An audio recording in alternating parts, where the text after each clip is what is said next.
चलो अपन ने कल लेबोरेटरी सेफ्टी के बारे में बात की थी, किस तरीके से आज उसके थोड़े से फैक्ट हैं, उसको डिटेल में देख लेते हैं अपन कि किस तरीके से लेबोरेटरी की जो सेफ्टी होती है। लेबोरेटरी सेफ्टी के अंतर्गत एक तो जनरल सेफ्टी होती है और दूसरी हमारी एक पर्सनल सेफ्टी होती है ना। एक तो टेक्नीशियन की सेफ्टी का भी विशेष ध्यान रखा जाना चाहिए और लैब की सेफ्टी की जो जनरल सेफ्टी होती है उनके बारे में भी हमने देखना पड़ेगा। कोई टफ चीज नहीं है, ये जनरल चीजें हैं, इसमें बहुत ही बेसिक सी हैं। आप लोगों को ये चीजें पढ़ना जरूरी है क्योंकि याद रहे कि क्या क्या हमें चीजें, अगर कोई ऐसा क्वेश्चन लिखने के लिए आ जाता है तो उसके लिए आपके पास भाषा होनी चाहिए ना, लैंग्वेज होनी चाहिए कि क्या लिखना है, कंटेंट होना चाहिए, तो इसमें सारा कंटेंट डाला हुआ है। ठीक है, समझो। चलो हम देखते हैं लेबोरेटरी सेफ्टी के अंतर्गत हम क्या करते हैं। लेबोरेटरी जनरल सेफ्टी, तो फर्स्ट पॉइंट क्या आता है इसके अंतर्गत? पहला पॉइंट आता है कि फ्लेमेबल और नॉन फ्लेमेबल, मतलब ज्वलनशील और अज्वलनशील जो पदार्थ होते हैं ना, उनको हमेशा क्या करना चाहिए? Material should be kept separately in the, मतलब जो भी ऐसे पदार्थ हैं जो ज्वलनशील होते हैं, जो बहुत ही लो टेम्परेचर पे क्या छोटी सी चिंगारी से आग पकड़ लेते हैं। बहुत सारे ऐसे पदार्थ होते हैं ना जो ज्वलनशील होते हैं, जैसे उन पे साइन भी होता है कि ये अत्यंत ज्वलनशील पदार्थ है, इसके पास कभी भी ना स्मोकिंग वगैरह या कोई भी आग के कोई भी सिम्टम्स वहां ना पहुंच जाए, नहीं तो प्रॉब्लम हो सकती है क्योंकि वो अत्यंत संवेदनशील पदार्थ होते हैं। तो हमेशा जो ऐसे पदार्थ होते हैं उनको हमेशा सेपरेट रखना चाहिए, कभी भी एक साथ नहीं होना चाहिए कि उन सबको एक साथ रख दिए तो फिर आगे चल के आपको दिक्कत हो जाएगी, कब ब्लास्ट बन जाएगा पता नहीं चलेगा, है ना। दूसरा पॉइंट क्या है? दूसरा पॉइंट है all type of equipments in the laboratory should be kept on the flat surface. जो भी इक्विपमेंट्स, जो भी आप वर्क कर रहे हो वो हमेशा एक फ्लैट सरफेस पे होने चाहिए। सरफेस, फ्लैट सरफेस का मतलब होता है कि कोई भी ऐसा ना हो कि ऐसे इस तरीके के सरफेस पे रखे हुए हैं, समझते हो ना। फ्लैट सरफेस क्या कहलाया? ये और ये, जैसे ये सरफेस फ्लैट है क्या? ये नहीं है। अगर इस पे कोई भी इंस्ट्रूमेंट रखोगे तो वो प्रॉपर वर्क नहीं करेगा क्योंकि उसमें कौन सा सैंपल रन हो रहा है, क्या उसमें फ्लूइड जा रहा है अंदर, और वो बना हुआ है फ्लैट सरफेस के लिए। लेकिन अगर कोई ऊंचाई या गहराई है तो उसमें क्या होगा? प्रॉब्लम हो जाएगी। तो हमेशा कोई भी इंस्ट्रूमेंट अगर लेबोरेटरी में सेटल डाउन कर रहे हैं आप, तो वो हमेशा किस सरफेस पे होने चाहिए? फ्लैट सरफेस पे। समझ आई बात? इसके बाद नेक्स्ट पॉइंट क्या है? नेक्स्ट पॉइंट है हमारा the Bunsen burner and spirit lamp used in the laboratory should be used with care. जो मैंने कल बताया था ना कि गैस सिलेंडर का यूज करते हैं, लास्ट क्लास में हमने देखा था ना कि गैस सिलेंडर का यूज करते हैं, शायद वहां बर्नर रखा भी होगा उसके पीछे, उस बच्ची के पीछे बर्नर रखा हुआ है, उसका हमेशा केयरफुल तरीके से यूज करना चाहिए क्योंकि उसमें से लॉ निकलती है सीधी। एक बर्नर इस तरीके से, अभी जब ग्लास वेयर्स अपन पढ़ेंगे ना तो और इंस्ट्रूमेंट वगैरह पढ़ेंगे तो उनमें बर्नर का भी देख लेंगे कि बर्नर किस तरीके से डायरेक्ट उसमें सिलेंडर लगा हुआ होता है, एलपीजी गैस लगी हुई होती है, उसको हम क्या करते हैं? जलाते हैं। अगर हमें किसी रिएजेंट को, किसी फ्लूइड को, किसी तरल पदार्थ को हीट करना होता है तो उसके ऊपर हम उसको किसी होल्डर से, टेस्ट ट्यूब होल्डर से किसी से होल्ड करके ऐसे ऊपर दिखा देते हैं ना, ताकि उसको हीट मिल जाए, नीचे से वो गर्म हो जाए।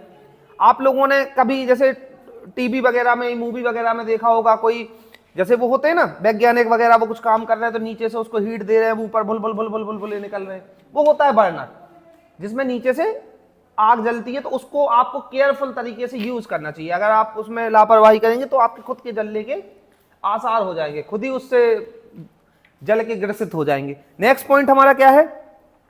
The doors and Windows of the laboratory should be kept close while performing the experiment. जब भी आप कोई एक्सपेरिमेंट या कोई भी नया काम करने जा रहे हैं लेबोरेटरी में, कोई टेस्टिंग करने जा रहे हैं, तो हमेशा आप ये ध्यान रखें कि उस रूम के खिड़कियां और दरवाजे हमेशा बंद होने चाहिए। अगर आपका एक्सपेरिमेंट मान लो फेल हो जाता है या कोई भी ऐसी प्रॉब्लम हो जाती है तो केवल आप अकेले ही तो उसमें प्रॉब्लम होगी ना आपको। खिड़कियां खुली होंगी तो वो खिड़की डोर से सब गैसें से क्या पता कौन सी गैस बन जाए, वो बाहर जाएगा तो वो प्रॉब्लम क्रिएट करेगा। एक बार भोपाल में ऐसी कांड हुआ था, भोपाल गैस कांड के नाम से, पता है तुम लोगों को? भोपाल गैस कांड हुआ था तो उसमें कौन सी गैस थी? Methyl iso. वो गैस रिसी थी तो उसने ना 40-50 किलोमीटर के एरिया को कवर कर लिया था। वो जितने लोग उससे उसके संपर्क में आए थे ना, सब या तो मर गए थे या फिर विकलांग हो गए थे। इस तरीके की घटनाएं हुई थी, इतनी खतरनाक गैसें हो सकती है। तो लैब में भी हम कई सारे ऐसी गैसेस का, केमिकल्स का यूज करते हैं जिनसे अलग अलग तरीके की गैसेस बन सकती हैं। अगर वो गैसें बनेंगी तो फिर वो आगे चल के हमें प्रॉब्लम क्रिएट कर सकती है। अगर रूम बंद है, अगर हम बंद एटमॉस्फेयर में काम कर रहे हैं तो सिर्फ खतरा इतना सा रहेगा कि आप ही तक वो सीमित रहेगा। आप प्रॉपर अपनी सेफ्टी प्रिकॉशंस का यूज करो ताकि हमें जितनी ज्यादा सेफ्टी हो सके उतना ज्यादा हम ध्यान रखें। नेक्स्ट पॉइंट क्या है उसके बारे में देखते हैं। After completing the experiment it's data should be entered carefully. कोई भी एक्सपेरिमेंट आप कर लेते हो तो उसकी जो भी डॉक्यूमेंटेशन होता है, जो भी डाटा होता है, उसको प्रॉपर तरीके से नोटेड डाउन होना चाहिए। ऐसा ना हो कि हमें तो याद है हम बाद में समझ लेंगे, तुरंत उसको नोट कर लो आप, क्योंकि अगर छोटी से छोटी गलती भी ये बड़ी हो जाती है, यहाँ पे बहुत भारी पड़ जाती है हमें। अगर छोटी से छोटी गलती करने की कोशिश करी तो इसमें तो कोई गलती की गुंजाइश ही ना हो, जितना हो सके उतना, कोई भी गलती हमारी समझ में ना आए, कोई भी गुंजाइश ना दिखे, तो ऐसी हमें कोशिश करनी चाहिए। और हमेशा कोई भी आप काम कर रहे हो तो उसका एक रिकॉर्ड होना चाहिए कि अब मैंने ऐसे किया था, ऐसे किया था, क्या क्या सॉल्यूशंस को मैंने इन्वॉल्व किया था इस काम के दौरान और क्या हमारा रिजल्ट आया है, सब चीजों को नोट करते जाओ, है ना। ऐसा होता है क्या कि मैं आपको 10-15 क्लास इकट्ठा पढ़ा दूं, अब बोलूं कि बना लो नोट्स, तो उसके लिए आपको एफर्ट्स लगेंगे ना, इधर से ढूंढोगे उधर से ढूंढोगे, ऐसा तो नहीं है सब दिमाग में याद हो जाएगा। मैंने आज 10 लाइनें मैंने आज पढ़ा दी और मैं बोलूंगा कि शाम को जाके घर पे लिख लेना, तो इजी पड़ेगा कि आप लिख लोगे। 10 लाइनें पढ़ाई अभी मैं बोलूंगा पढ़ा दी, अब लिख लो जल्दी से, तो लिख लोगे क्योंकि अभी दिमाग में है चीजें। बाद में सोचोगे कि मैं बाद में लिखने बैठ जाऊं तो फिर नहीं हो पाएगा, निकल जाएगा दिमाग से। आगे हम देखते हैं आगे क्या है। आगे हमारा needle and sharp material should be destroyed through needle disposal system. Needle disposal system जानते हैं आप लोग, सुना है क्या किसी ने? निडल डिस्पोजल सिस्टम ये एक तरीके का एक संयंत्र होता है, एक यंत्र है। जैसे निडल वगैरह होती है, निडल को हम दोबारा से यूज नहीं कर सकते, रीयूज नहीं किया जाता है। तो क्या होता है कि अब उसके मटेरियल्स अलग अलग करने हैं। निडल में आप देखोगे कि प्लास्टिक भी लगा हुआ है और आगे शार्प मटेरियल है, निडल है। तो एक कटर आता है, निडल कटर, उसमें जब निडल को डाल देते हो, काट देते हैं, तो जो आगे वाला हिस्सा होता है वो क्या हो जाता है, वो कट जाता है, उसको हम सेपरेट करते जाते हैं। और जो निडल में पीछे प्लास्टिक लगा हुआ है उसको सेपरेट कर देते हैं, तो वो रिसाइकिल वगैरह, रीयूज वगैरह हो जाता है, इसको हम डिस्पोज कर देते हैं। तो कोई भी शार्प मटेरियल होता है तो उसको प्रॉपर तरीके से डिस्पोज, शार्प हमारे पास आएगा अभी एट प्रेजेंट हाल ही में निडल ही, सिरिंजेस का ही यूज करते हैं, उसके अलावा तो अभी शार्प मटेरियल कोई आपके समझ में आएगा नहीं, है ना। निडल ही है मेन, तो निडल को हम यूज करते, किस तरीके से करेंगे उनको हम देखें। नेक्स्ट पॉइंट क्या है हमारा, proper maintenance of all type of laboratory record should be done. कोई भी रिकॉर्ड आप रख रहे हो लेबोरेटरी में तो वो हमेशा मेंटेन होते रहना चाहिए, रेगुलेट होने चाहिए, समय समय पे उसको क्या होना चाहिए, रेगुलेट होते रहना चाहिए, उसका प्रॉपर मेंटेनेंस हमें देखना पड़ता है। ये जो सिलेंडर होता है इसको क्या कहते हैं कि इसमें एक तरीके का जो इसके अंदर क्या होता है ये पता है क्या आप लोगों को? इसके अंदर एक पाउडर होता है, पाउडर के फॉर्मेट में होता है ना, ऑक्साइड वगैरह होती, उसको जब उसके ऊपर फ्लैश करते हैं ना, आग के ऊपर नीचे से ऊपर तक फ्लैश करते हैं, है ना। तो आप इनको चलाना भी आना चाहिए लैब में, ये कंपलसरी है। बिना इसके सिलेंडर के ना, ये जो गैस वाला जो सिलेंडर होता है, ये आग बुझाने वाला जो सिलेंडर होता है, इसके बिना तो लैब का लाइसेंस ही नहीं मिलता है। अगर आप कभी लेने जाओ ना, जो इंस्पेक्शन होगा ना, आपकी लैब को देखने वाले आएंगे ना, तो वो सबसे पहले छोटी छोटी चीजें नोटिस करेंगे कि यहाँ पे फायर से बचने के लिए क्या क्या चीजें रखी हुई हैं, यहाँ पे प्रॉपर व्यवस्था की गई है कि नहीं की गई है ना। तो हमेशा इन छोटी छोटी चीजों को आपको ध्यान रखना पड़ेगा। Next, the laboratory should B periodically disinfected. मतलब जैसे एक पूरी लैब है, नेक्स्ट करना है इसमें, अच्छा रुक, जैसे एक पूरी लैब है हमारी, अब इसमें काम चल रहा है, तो हमेशा समय समय पे ऐसा करना चाहिए कि 10 दिन तक, जैसे बहुत डेंजर काम होगा तो पूरी लैब क्या होनी चाहिए, डिसइंफेक्टेड करना चाहिए उसको। पूरी लैब या तो सैनिटाइज कर दो, या पूरी लैब को हमें क्या करना चाहिए, जैसे घर में होता है ना, कोई एक्सपायर हो जाता है तो पूरे घर में गंगा जल छिड़कते घूमते हैं, ऐसा होता है ना। तो पूरी लैब को हमें क्या करना चाहिए, हमेशा समय समय आने पर जब भी ऐसा लगना चाहिए कि अब काफी सारी ऐसी चीजें हो गई हैं, तो हमेशा उस पर सैनिटाइजर का या स्प्रेड वगैरह का, जो भी सेफ्टी प्रिकॉशंस, हमें जो भी स्प्रेड मटेरियल, क्लीनिंग मटेरियल जो है, उसका हमें समय समय पे यूज करते रहना चाहिए। ये था all type of chemicals in the laboratory must be labelled. ये बहुत इंपॉर्टेंट पॉइंट है। कोई भी केमिकल अगर लैब में रखा हुआ है, यूज हो रहा है, तो वो हमेशा उसके ऊपर ना लेबलिंग होनी चाहिए,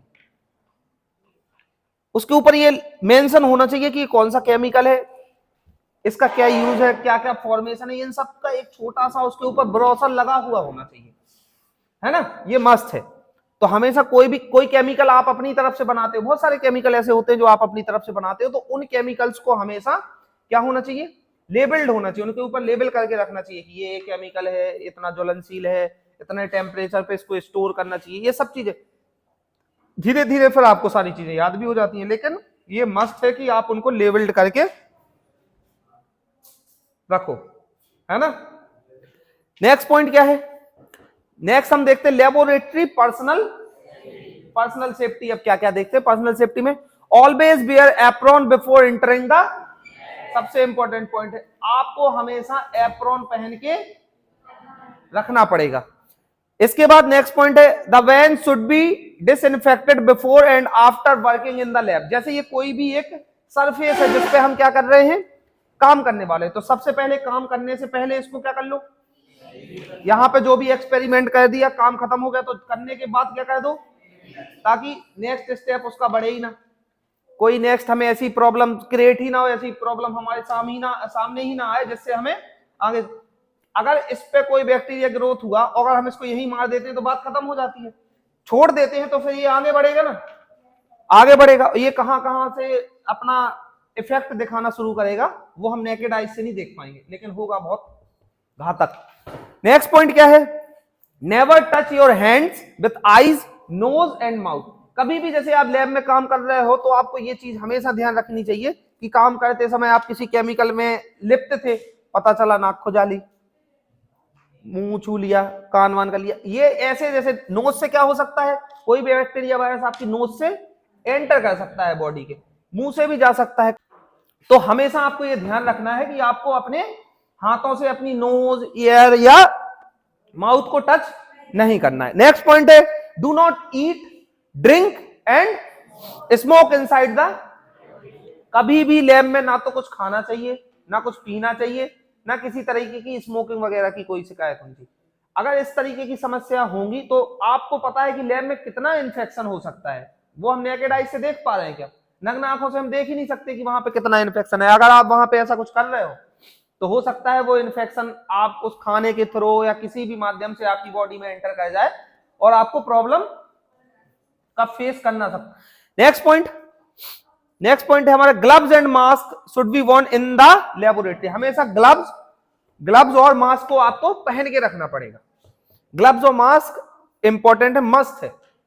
ग्लव्स और मास्क आपने पहन के रखे हैं तो आपको क्या रहेगा, सेफ्टी रहेगी, आपकी बॉडी से डायरेक्ट कोई भी इंफेक्शन टच नहीं कर पाएगा। तो ये भी एक बहुत इंपॉर्टेंट पॉइंट है। नेक्स्ट पॉइंट क्या है, long nails should be cut and long hair should be tight.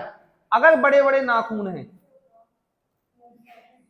तो हमेशा वो कटे हुए होने चाहिए, क्योंकि आपको पता होगा कि इसमें यहां अंदर बैक्टीरिया वायरसेस घुस जाते हैं ना, कोई भी गंदगी यहां पे बनेगी तो फिर वो या तो उस काम में इन्वॉल्व हो जाएगी, वो गंदगी जो आप कर रहे हो उस केमिकल के साथ इन्वॉल्व हो जाएगी जिसको आप यूज में ले रहे हो, या वहां की गंदगी उठ के आपके नाखूनों में आ जाएगी, बाद में आप खाना पीना खाने में उसको भी खा जाओगे साथ में। इतने बड़े बड़े खब्बी सा जैसे नाखून रखते हैं, है ना, तो हमेशा कटे हुए होने चाहिए नाखून। और बाल ऐसे नहीं कि लहरा रहे हैं एकदम शाहरुख खान की तरह, है ना, हमेशा बाल लड़कियों के बंधे हुए होने चाहिए। लड़कों के तो कैप पहनते हैं फिर उसके ऊपर, नर्सों को देखा है कैसे वो नेट पहना देते हैं पीछे से, है ना, तो बेचारे फिर क्या कर सकते हैं, मजबूरी है। नेक्स्ट है, नेवर यूज माउथ पिपेटिंग। माउथ पिपेटिंग समझता है क्या कोई, माउथ पिपेटिंग समझते हो? नेक्स्ट करना है इसमें, ये होती है माउथ पिपेटिंग। किसी भी केमिकल को पहले, ये देखो इसलिए मैंने ये ब्लैक एंड व्हाइट फोटो ढूंढ के लेके आया हूं क्योंकि ये पहले होती थी, अभी एट प्रेजेंट तो अब इस पे क्या करते हैं, बैन कर दिया, ये नहीं करते, कोई भी नहीं करता है। क्या कहते थे कि इस जगह से उठा के केमिकल इस जगह पे रखना है, तो क्या कहते थे, ऐसे छोड़ दी। अगर यहां से किया और भग से अंदर चला गया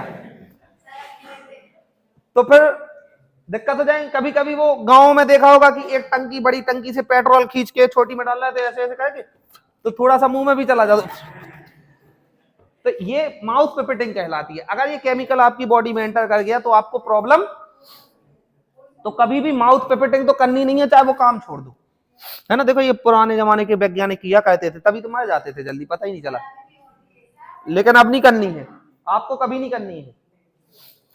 नेक्स्ट है hand should be wash thoroughly after removing gloves. Next करो। देखो हमेशा हाथों को इस तरीके से धुलना चाहिए। आप कभी भी ग्लव्स उतारते हो ना तो पूरे यहां तक आपको हाथ धुलने पड़ते हैं।